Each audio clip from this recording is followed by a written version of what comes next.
Un but en fin de match permet aux Bleus d'écarter la Belgique et de se qualifier pour les quarts de finale de l'Euro 2024. La route continue pour l'équipe de France dans l'Euro 2024. Elle n'augure peut-être pas grand-chose de fantastique, mais lundi, face à une Belgique qui avait refusé de jouer, elle s'en est sortie en fin de match pour s'imposer 1-0. C'est Randal Kolo Muani qui a trouvé la faille, en trompant Castille sur un tir dévié par Vertonghen à la 85e minute de jeu.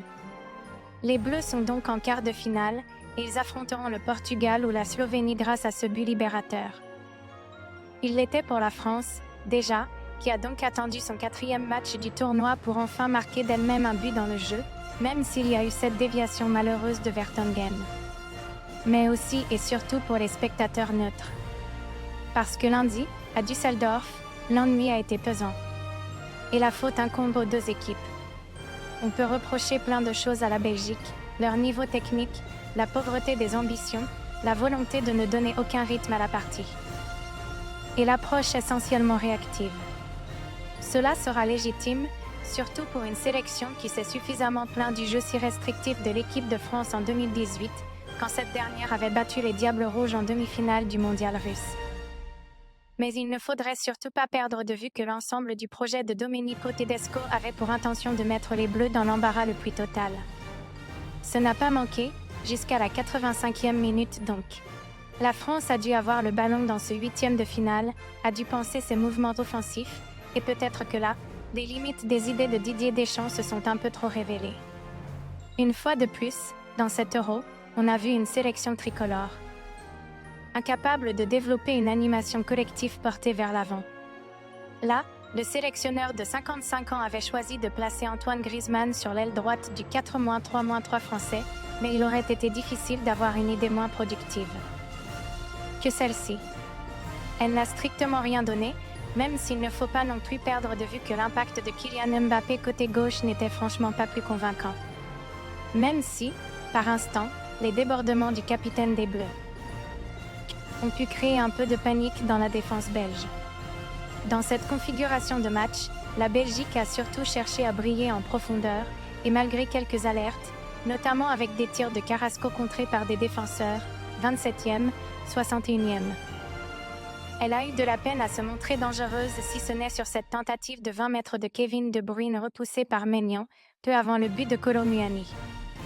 Avant ça, la France, elle, pourra toujours retenir la tête de Thuram, qui a manqué le cadre d'un rien après un centre de Koundé, 34e, l'arrêt de Castille sur l'essai de Tchouaméni, 49e, ou cette frappe mal prise de Mbappé, aussi sur un centre en retrait de Koundé, 56e. Et c'est parce qu'elle a, de fait, dominé cette rencontre, qu'elle peut au moins se dire qu'elle a mérité une telle issue. Même s'il n'y a pas de quoi fanfaronner.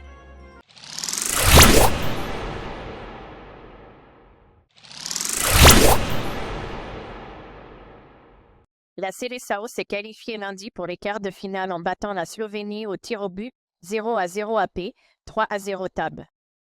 Le match a été marqué par le pénalty raté de CR7, qui a fini en pleurs. Le Portugal a arraché sa qualification en quart de finale de l'Euro 2024 après l'avoir battu au tir au but, 0-0, 3-0, la Slovénie, lundi soir à Francfort. Le gardien portugais Diogo Costa a écarté les 3 tirs au but des Slovènes, pour permettre aux siens de se qualifier et de retrouver la France, vendredi à Hambourg. À Francfort en soirée, le Portugal s'est montré dominateur mais incapable de faire la différence dans les 30 derniers mètres. Contre une Slovénie solide qui jouait le premier match à élimination directe dans une grande compétition de son histoire.